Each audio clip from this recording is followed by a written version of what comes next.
కారద్దాలు పగలగొట్టారు, బయటికి రా నీ అంతా చూస్తా అన్నారు. ఎవరికి భయపడాల్సిన అవసరం లేదు. తల పగిలి ఎవరికైనా ఏదైనా జరిగింది ఉంటే ఆయన వచ్చి నాకు అవకాశం ఇచ్చిన రోజు నేను గెలిచాను.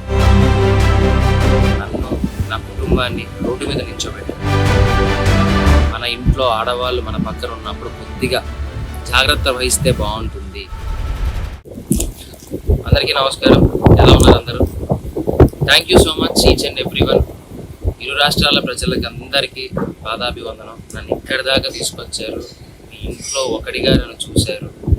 ఇంతకన్నా నేను చెప్పుకోవడం అంటూ ఏమీ లేదు. గెలవలేను అనుకున్న వాడిని గెలుపు దాకా తీసుకొచ్చి గెలిపించారు.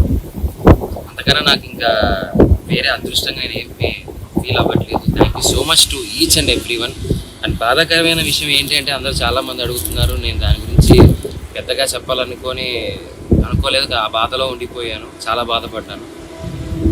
కారద్దాలు పగలగొట్టారు, బయటికి రా నీ అంతా చూస్తా అన్నారు.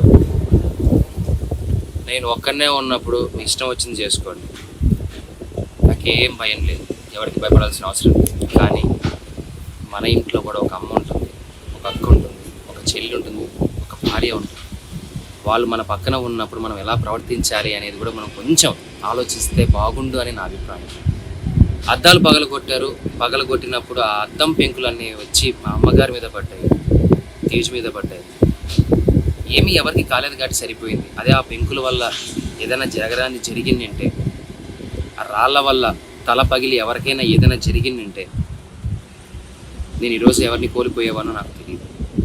ఇలాంటివి ఇంకెప్పుడు ఎవరికి జరగకూడదు. ఇలాంటివి ఎప్పుడు ఎవరికి చేయకండి. మీకు కోపం ఉంటే తిట్టండి, పడతాను. కామెంట్ పెట్టండి, చూస్తాను. ఇంకా కోపం ఉంటే వీడియోలు తీసి పెట్టండి. ఎలాగో పెట్టారు, నా కుటుంబాన్ని మొత్తం బాధ పెట్టారు.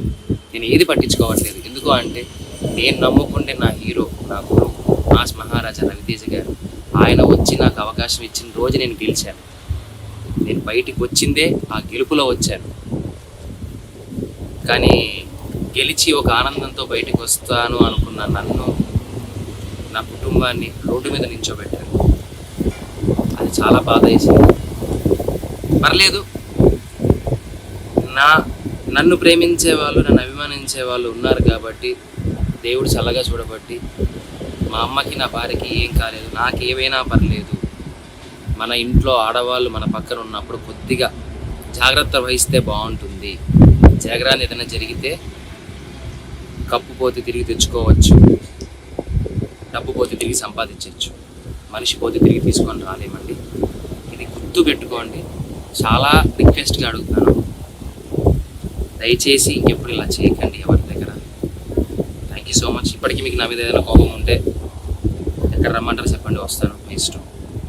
కానీ ఎవ్వరికి ఇలా ఇంకెప్పుడు చేయకండి. I love you all. Thank you for each and everyone support చేస్తున్నందుకు. ఇంతకన్నా ఏం చెప్పలేదు. Thank you so much.